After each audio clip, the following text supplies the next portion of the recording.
Okay, I'm not going to lie. I just recorded this whole episode and the audio file was, well, I have no idea what happened to it, but it sounded painful. Had like some insane, not just static, but anyway, you don't care about that. That's super boring. So if you're listening to this, firstly, welcome back to the Pretty Decent podcast. If you're listening to this, I would highly encourage you to jump over to YouTube because I'm going to be sharing some shots, some videos, some photos that I've taken while I've been in Copenhagen. It's kind of like my version of a vlog, but the lazy girl version, because I get to sit here under my blanket on the couch and just talk about it rather than, doing what vlogs do. So that's fun. I've just felt really inspired to get my camera out and, basically use it. So, and I'd love to have a place where I can just kind of share all of that and to kind of document this experience that I've had in Copenhagen for the last month while I've been working and living here. And I thought, what a great way to do that via a YouTube video. So that's what I'm doing. It'll still be a great experience if you're just listening, like I will deliver. But for an enhanced experience, you can go to YouTube for that. So there's that. A little bit of context. I'm obviously Australian, if you can't tell by my accent. And I am currently traveling around while I'm working. I'm doing a month in each country. Specifically in Europe, at least for the next, who knows, really? Who knows? But I have the next 4 months booked, where I'll be doing a month in each country, and my month in Copenhagen is coming to an end. So like I said, I wanted to kind of document this time that I've spent here, reflect on what I did and how I kind of existed here, and also some fun thoughts I had while I've been here, because I'm always thinking a lot, and I'll share those with you at the end. Also some more context on my work. So I work with broadly within marketing, brand marketing, if we want to get more specific. And I work with businesses and personal brands basically to enhance their brand marketing. And also I work with them, if required, on their offer, to help them bring something to the market and sell something that's very unique and different and cool and special and basically inspiring and awesome, and something that's different to every other man and their dog in whatever industry that business or client happens to be in. So yes, that is what I do online, and that allows me to have the flexibility to do this, and I'm very grateful for that. And yeah, it's work that I'm very passionate about. Like I love creating really solid, meaningful, inspiring brands, and playing a small part in allowing them to have a presence on the internet. And then also the contribution to the offer side of things is like bringing something different to the market, that's like at least a bit different, at least a bit outside of the box. Like there's so many boring things on the internet these days that are just copy and paste templates of something that has existed before. Of course, all creative endeavors have gotten inspiration from something that has existed before, but you can always put your spin on it, your personality into it, and create something that is at least a different combination of the things that already exist, if that makes sense. So anyway, that's a bit of context on what I do for work and what I'm currently doing with my travels. So, Copenhagen. Insert dream sound effect. Let's start with a typical day I've been having here. So a typical day on a work day is that I get up and I find my way out into the middle of my apartment, and I just stand there. And absorb the vibes, because I'm obsessed with this apartment. It's so charming and beautiful, and it has squeaky floorboards, and I weirdly like it, and it's just got a lot of character, and I feel very calm and inspired in here. And so that's what I do. That's my morning routine. Basically just wake up, stand in the middle of the room, absorb the vibes, and that gets me ready for my morning walk, which has kind of been my form of exercise here, because it's just such a walkable city, and the streets are amazing. I'm even a fan of the pathways like that we walk on. They're even beautiful. The bricks, just stunning. The buildings, stunning. All the little cafes, stunning. Just really enjoy that morning walk. I usually walk to this park. I think it's called Fredericksburg Park, I believe. And so I usually will walk there, walk through the park. It's not a huge park, but yeah, I'll walk around there, and it's beautiful in there as well. And then I will come home and I'll get ready, and then I'll make my way to a cafe.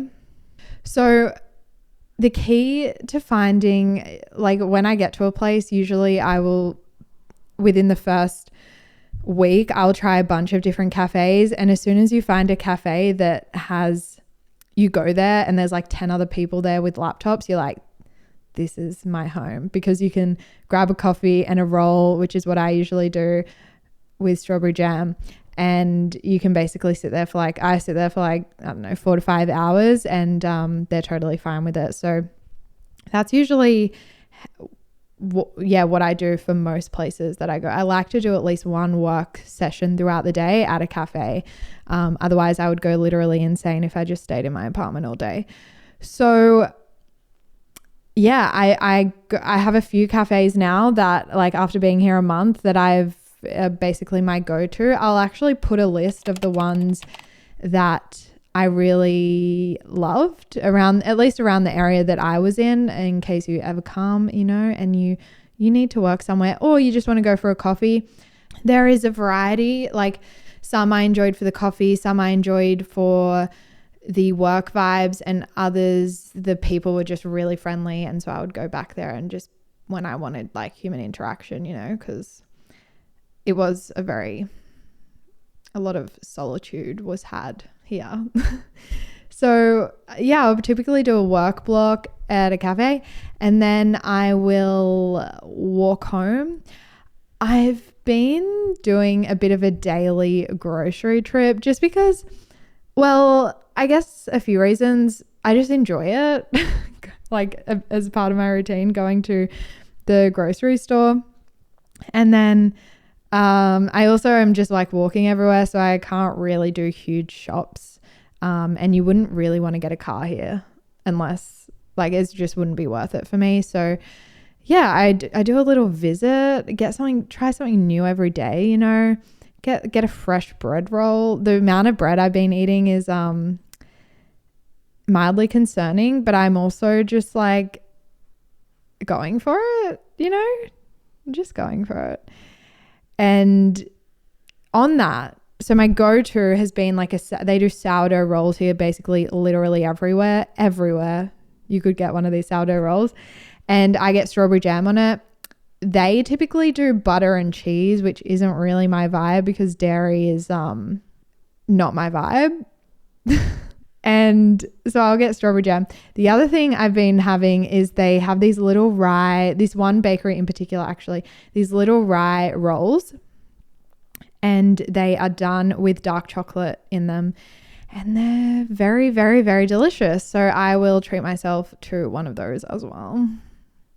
Occasionally, in other words, every day. Like I said, I'm just going for it.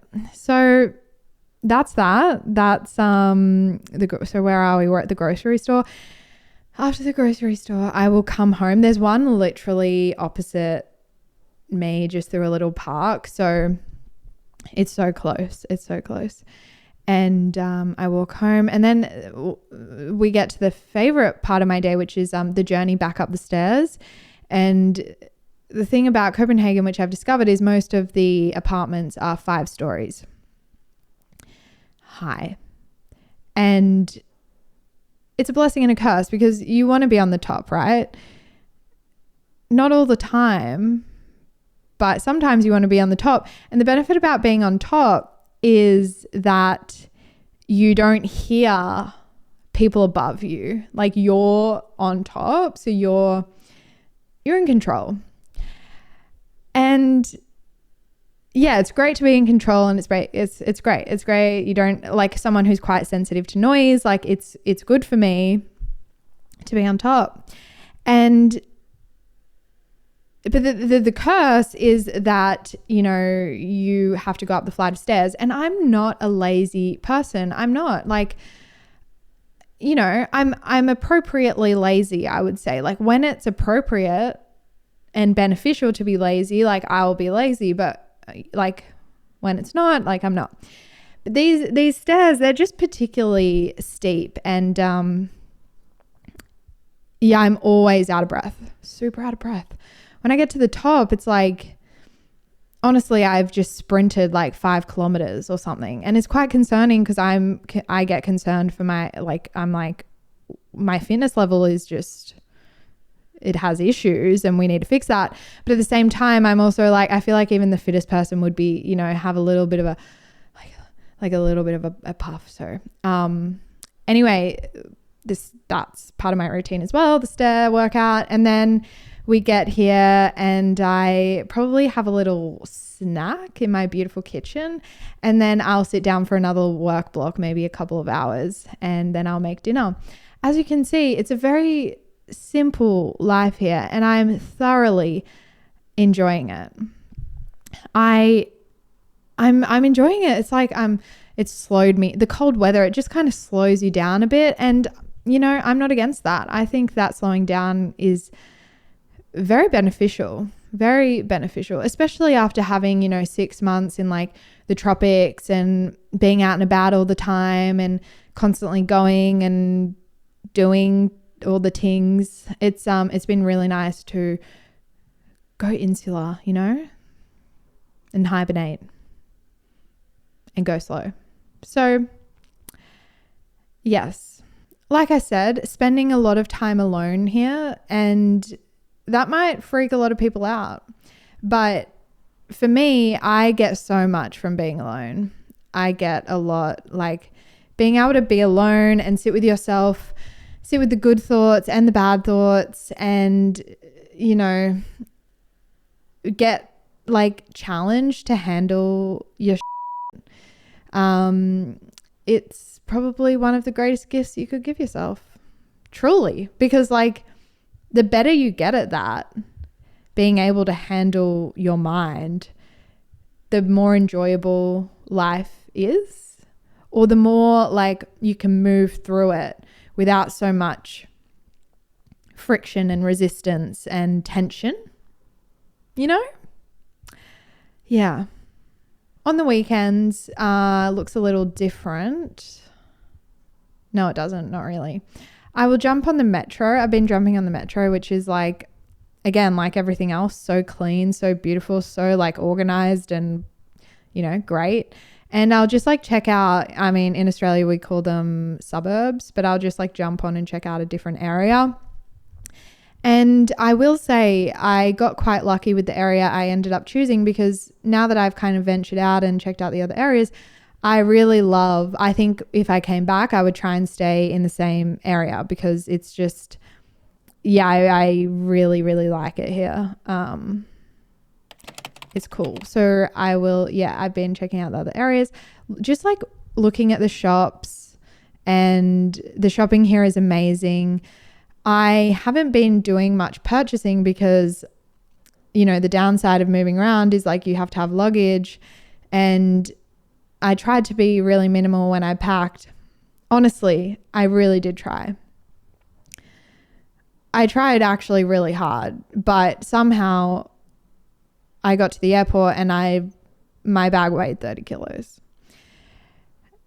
So, and I do have a lot of tech stuff, but sorry, I'm just looking at my suitcase and I'm like, there's really not that much stuff in there. I don't know how it weighs so much. But so what that means is like I can't do a lot of shopping. But you know what? It's really nice to just like enter shops kind of with that in the back of my mind. And, you know, it totally eliminates impulse purchasing. And it's just nice to walk through the shops and look at each store and just admire things without needing to buy anything. I think that's something that I've really enjoyed doing, basically. And yeah, the shops are so inspiring. All the products and the clothes and the bags and the books and the artwork is amazing and everything's just amazing. I was talking to my sister during the week and she was like, have you gone to any shopping centers? And I was like, no. So yesterday, actually, I went to, because I leave in a few days, I went to a shopping center and it was also, of course, a vibe, and it was cool just to like go into the different shops there. Like obviously I'm just used to all the Australian shopping centers and the shops that we have. Like I feel like I walk into the shops in that shopping center and everyone was like, oh, like there was something I loved in there. Whereas in Australia, I feel like I could go around Bondi Junction and I would just have 3 shops I'd want to go to because the others just, I wouldn't like anything in there. So I would just say, yeah, that's the frequency at which I like things here or that, you know, suit my style is greater. Yeah, the shopping center was cool as well. And yeah, I just do little things like that on the weekends. What else do I do? I also, I've fallen in love with reading again. And that has been due to the fact that I've changed my relationship with reading, which I've spoken about in another episode, which is that I don't just read, you know, I don't have one book that I'm reading and I have to get through it and, you know, from page 1 to the end. I have about like 6 books on the go at the moment, and I just start reading from, well, wherever I want. Like maybe I look at a particular chapter and I want to read there, or I just start reading from where I last finished. Yeah, I just have this much more relaxed relationship with reading. And because of that, like I actually enjoy reading now. And because I can literally choose. Yeah. And even if I wanted to buy a new book, I would just buy that and start reading that. Yeah. Essentially on the weekends, I'm walking around, just like absorbing everything in new areas. And then I'm going to a cafe to like defrost and get my coffee and my sourdough roll. And then I am reading a lot. And I'm just like, that there is my ideal, not just day, but life. Like I wish I could do that every day. Yeah. And the other thing is the park, like I mentioned, the park near me. I've enjoyed going there as well. But I will say as well, when I travel, I don't really do purposeful activities. Like I'm not doing the bike tour and doing the cooking class or going and seeing the church or the statue or whatever. I've never really traveled that way. Even when I did my first big trip when I was 18, I went to India, and, you know, I never did any of that because I just like to go to a place and exist there. That's what I enjoy the most. And I like to walk around and like go to the local coffee shops and just like people watch and do my own thing and just like exist in a place. That's what I really, really, really, really enjoy. And the reason I say this is because I feel like sometimes when you travel, there is this like expectation that you do the things, that you do the tour and you do, you know, the tour and you see the whatever it is in that town or city that is like the thing to see.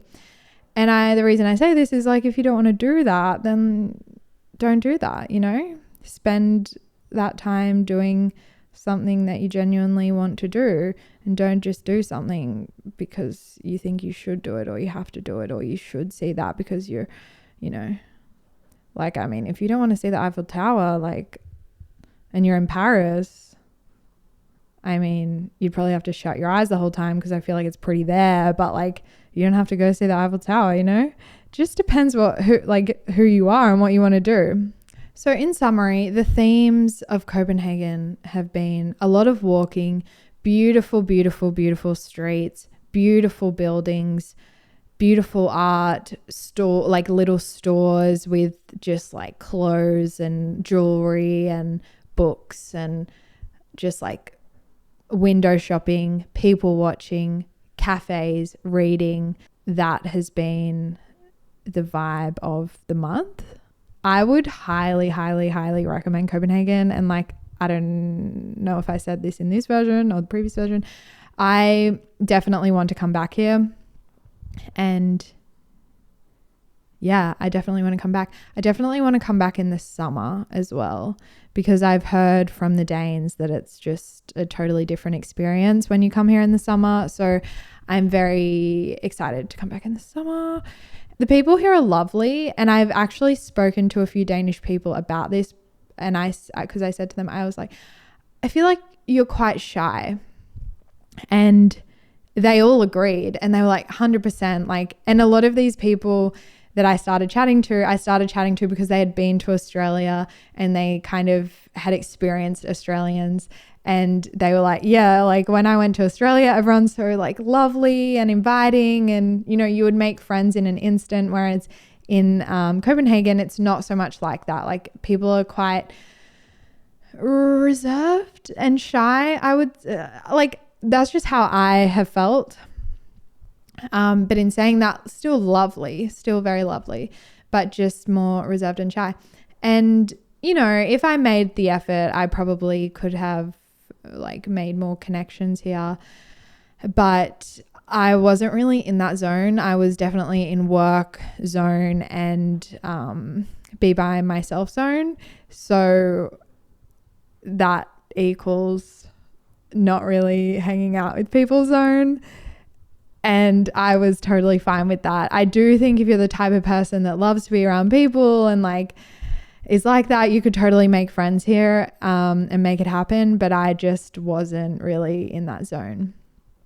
Another benefit, thing I found here is that like when I was having a challenging time, or, you know, and not like a huge challenging time, but you know, when some mornings you just wake up and you're like, it's not my day.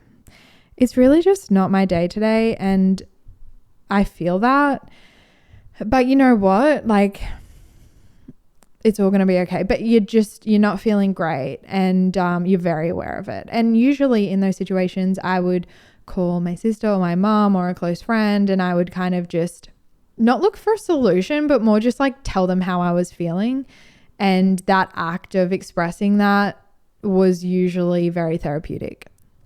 But the thing about being in Copenhagen and on the other side of the world to Australia is that if I'm experiencing a day like that, usually everyone's asleep in Australia.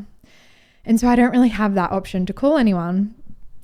And this has been a great test for me in terms of just handling it. Like, and I'm not saying that you shouldn't lean on others. Of course you should lean on people, and that's a great thing to do, and we should all do that. But also, like, there's moments where I think it's beneficial to kind of perhaps not do that and kind of develop that relationship with ourselves where we can deal with it within ourselves, and kind of rationalize in our mind and handle it and turn our day around ourselves without having to rely on external people. That's just something that I have been thinking about because it's something I've had to do. Like, I've had a couple of days which is just so normal, like to have days where you're just not feeling yourself and you aren't feeling life really. And and also, like, for me, sometimes it starts as physical. Like, I might wake up with like a really heavy head and a bit of a headache, and then that affects me mentally and emotionally. And I just I think it's really beneficial to kind of have that skill or that ability to get yourself out of your own rut. So that's something I've been thinking of. Now, I wanted to move on to like some of the realizations I've had here, because like I said, I'm always thinking about all the things, and just some of the things I've become aware of that I've been feeling while I've been here. So the first thing is what my life will look like when I'm truly rich or wealthy. And this kind of manifests in a couple ways, but we've all heard from millionaires and billionaires that, beyond a certain amount, money doesn't make you any happier or increase your ability to feel content, because there's always more that you could earn, and you get used to a certain level of income or a certain amount of money that's sitting in your bank or that's coming in each week. And it comes back to this idea that what it really comes down to, or what really counts, is your ability to create a sense of calm and contentment in your own mind. And basically to decide that you are happy or you are content in the present moment. And of course, there's always things that we can do in each pillar of our life to optimize those and to increase our ability to cultivate that sense of mind. Like we can seek to improve our relationships, increase our financial well-being and have greater financial freedom, improve our physical health, improve our mental, emotional well-being, reduce stress, etc., etc. There's always things that we can do to improve the pillars of our life. But ultimately, it always comes back to our mind and our ability to work with our minds to be content and calm in the present moment. Because the reality is, those pillars that I just mentioned, within those, things will ebb and flow. Like our relationships might be really great, and then something happens and they're not so great anymore. And then, our physical health, we might be thriving, and then the next month we are feeling like a piece of shit. And then our mental and emotional well-being, we're always trying to keep that stable and strong and neutral and calm and relaxed. But the reality is, it's also ebbing and flowing. And so if you take that into mind, it's within each of those pillars, it's the pendulum. Things swing back and forth. And it's the Buddhist philosophy that speaks to the idea of trying to keep things in the center and neutral, because the higher you go one way, and this can kind of relate to creatives as well, because the more that you can experience the highs of highs and feel ecstatic and amazing and so inspired and just creating great work, the further the pendulum can swing the other way. And usually that's why some creatives can they really feel the lows of lows, because they have that ability to go to the highs of highs. And there is a benefit, it's great that you can experience those highs, but then you have to pay the price almost by experiencing the lows of the lows. And so the Buddhists talk about the benefit of trying to stay centered and neutral, and that's a much more enjoyable way to experience life. Basically, things in life will constantly ebb and flow, and the pendulum will swing. So at the end of the day, really none of that external stuff matters. And what truly counts, what truly matters, is our ability to work with our mind to remain calm and present and content in the present moment with what is. So my insight has been that although I've been aware of this idea, or I've had knowledge and that is something that is perhaps true, that ultimately it comes back to our ability to work with our minds, I felt like this past month I've had glimpses, it's almost like I've deepened my belief in that idea. With deeper belief, your actions can then in real life reflect that belief, if that makes sense. And so I've kind of found myself in certain moments where I'm kind of, maybe things get a bit overwhelming, or I'm thinking too much in the future and at future goals and at where I want to be and where I am now and blah, blah, blah. I've found myself in those moments being well, ultimately right in this moment though, I can choose to be calm and content with what I've got right now, because what I've got right now is bloody amazing, and it's amazing, and I can choose that right now. There's always going to be more that every individual is going to want and going to want to have in their lives and aspire to, but ultimately, like, I can be present and content in this moment, even though I have those desires. What's interesting is, like, because I've heard this idea be, I've read about this idea that ultimately comes back to our mind and how powerful our minds are, etc., etc. But it's like you can be aware of something and have knowledge on something, but it's not until you truly believe it that you can then act accordingly in your life.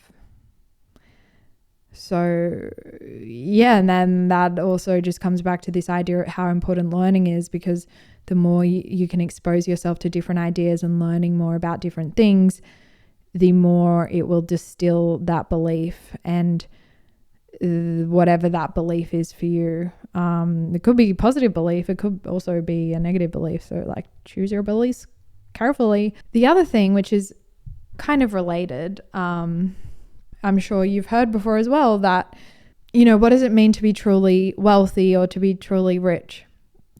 And there's, people share the idea that to be truly wealthy or to be truly rich is that you do work and you have a job that you really love and also pays you extremely well, and you have freedom over your time and where you live. Because you could have a job that pays you extremely well. Maybe it even pays you more than you can physically spend. So you're very taken care of on the financial front, but perhaps you really don't like your job or the work that you're doing and you're really uninspired by it. And you also have to work a specific amount of hours and you have to attend a specific location, you have a specific schedule, and you have no freedom over your time. Like, what does it mean to be rich? It goes, if you think beyond financially, then, that isn't true wealth. And I know I'm kind of going between rich and wealth. Like, that's just what I'm doing apparently. But the point is, I believe that if I want to be truly wealthy, then I want to be doing work. Yes, I want to be very financially set up, but I also want to be doing work that I really love. And also it's really important for me to have freedom over my time and where I live. Like, I don't want to be bound to a specific location, have a specific schedule. Like, I'm not afraid to work hard 100%, but these are certain freedoms that I would need to feel like wealthy in that sense of holistically. So again, I had heard this, I've heard people share Instagram carousels on this idea and talk about this idea of what does it really mean to be wealthy, and that it's much more than just that financial dollar figure amount that you're earning. And so I knew this, but I feel like in Copenhagen, I have, again, it's like my actions are more closely reflecting what I truly believe now, because I've that belief has become stronger within me. And so in the past, I would have taken work and jobs that would have benefited my financial situation in the next week or month or even year. Whereas now I'm very, very, very, very, very selective as to what work I do, because I'm playing a much longer game and I'm choosing work that contributes to my values and to the situation I want to have with work, which is one that is creatively aligned and work that I feel like I can add a lot of value to, that I'm skilled at, that I'm really good at. And that also can aligns with that freedom that I want to have over my location and over my time. So my actions are reflecting that belief now. And I've had opportunities while being in Copenhagen where I've had to kind of reflect on that and what my long-term vision is and my goal is. And perhaps saying no to money in the short term, but in the long term, I know that it will like it's a good decision for my long-term goal, if that makes sense. So again, not just the belief of you're truly rich when you do work you love, it pays really well, and you have the freedom over your time.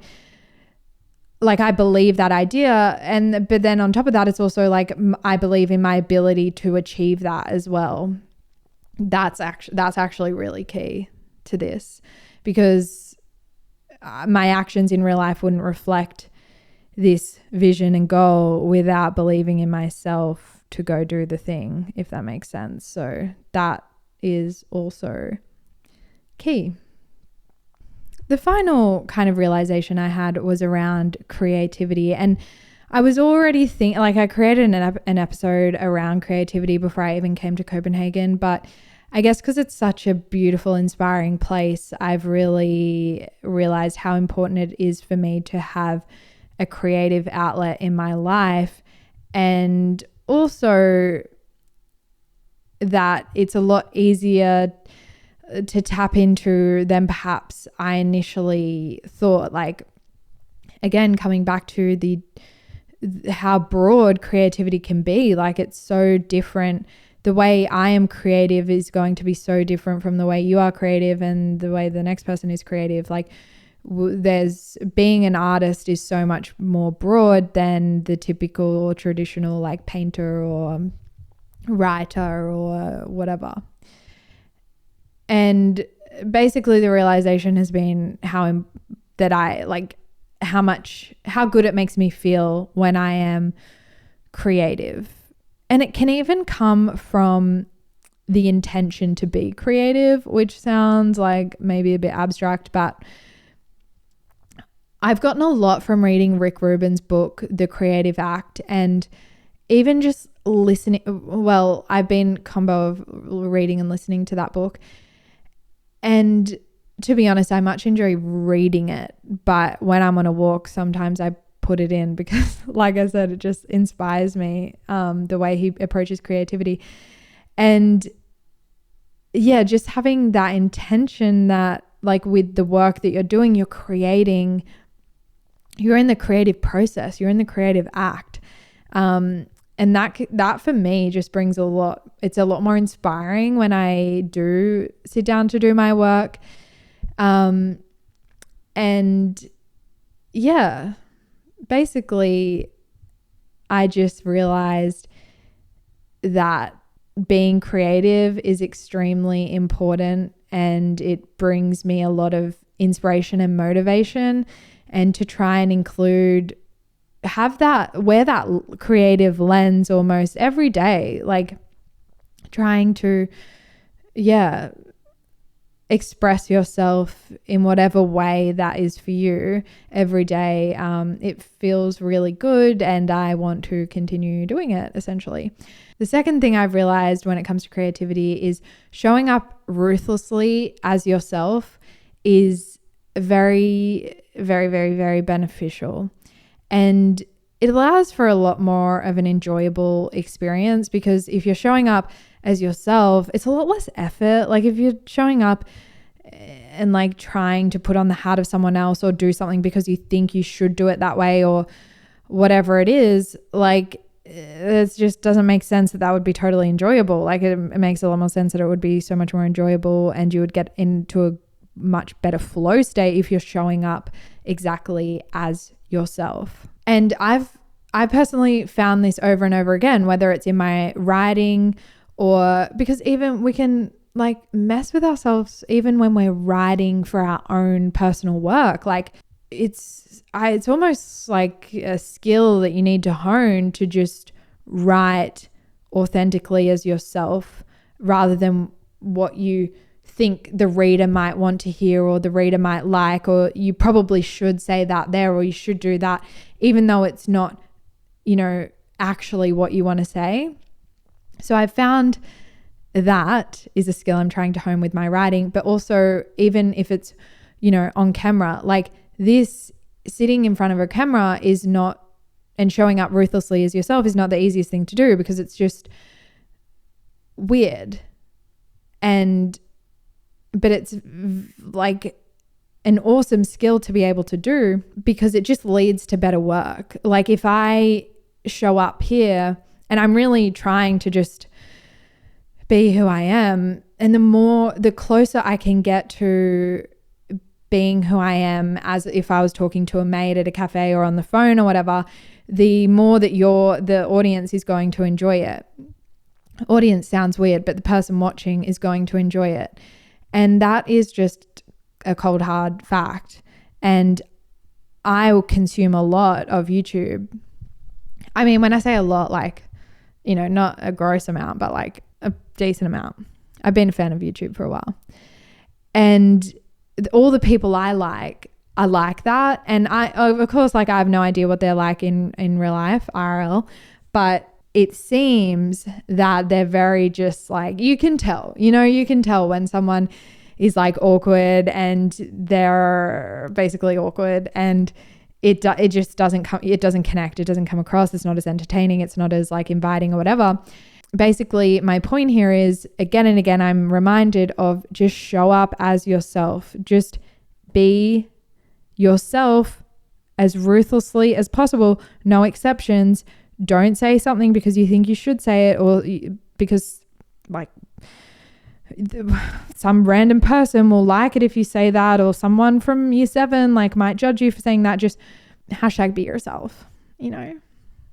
Let's move on from that one. The third one when it comes to creativity is following the gut, your gut or intuition or whatever you want to call it, and trying to just logical mind, just chill for a bit, because we're trying to follow our gut and do some great creative work. So again, I've been really inspired by Rick Rubin's book, The Creative Act, and he talks to a really good point in that when it comes to, I just repeated in that like a couple times, which was kind of weird, but sometimes when it comes to things like your intuition or your gut, you know, we don't exactly have the language, vocabulary to explain even how, like, we don't exactly know how those processes work or what is exactly going on there when people say, oh, you know, it was just like a gut feeling or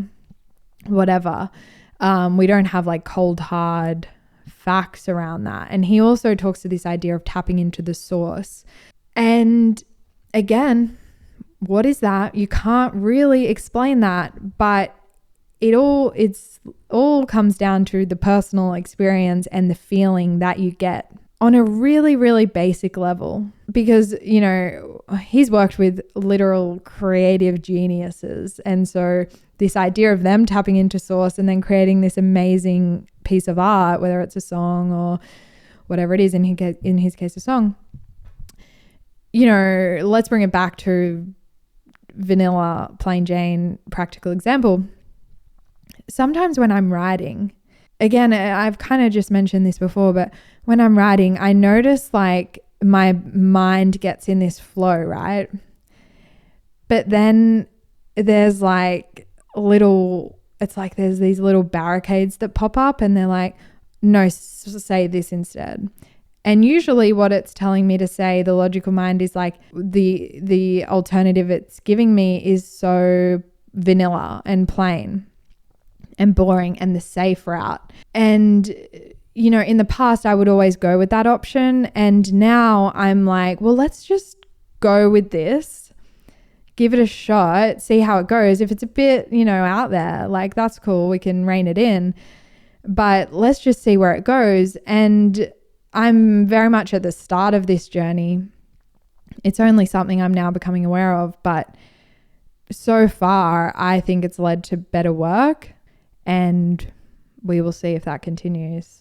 I might go a bit rogue and start writing some weird shit, but we will see. So that has been another thing, is like, whatever you believe, for me, I believe that there is something greater at play here that our human minds don't have the capability to be aware of. Or to put it another way, like, I guess that's the best way to put it. Like, there is something at play here that us as humans don't have the ability to be aware of or conscious of. I think that because when you think about like the universe, it's like, I don't think that we have the ability to comprehend what's actually going on here. So it totally makes sense that there would be something beyond our ability to comprehend and understand and something greater at play. Anyway, whatever. Who knows? At the end of the day, who knows? Definitely not me. Definitely not me. And no one really knows. Some people would argue with that have very, anyway. So basically, I'm giving this whole tune into your gut, intuition, whatever you want to call it, tap into the source, whatever. Some people will laugh at that, but yeah, I think it's just being a bit more intuitive with it all, and someone who's very like in their head and like very like analyzing everything. I think this approach or perspective, at least, who cares? Like, who cares if it's true? Like, if this perspective can help me do better work, that's what matters. If this perspective can help me relax and like not be so analytical and therefore have a greater output, who cares? Like, who cares? So that's there have been some of my Copenhagen insights. I hope you enjoyed this episode. I'm kind of sad to leave. I hope you enjoyed the footage and the vibes in the video and stuff and the images, and it will be a great thing for me to look back on. And I wonder, it's just going to be, even those insights, like it's just going to be interesting even after the next 4 months to kind of look back and think if it like, see if I feel the same, see if I feel different, see if I laugh and feel embarrassed at myself, probably. And oh no, my iPhone just fell and it cracked a bit. But anyway, great chat. Bye. Hope you enjoyed the pod.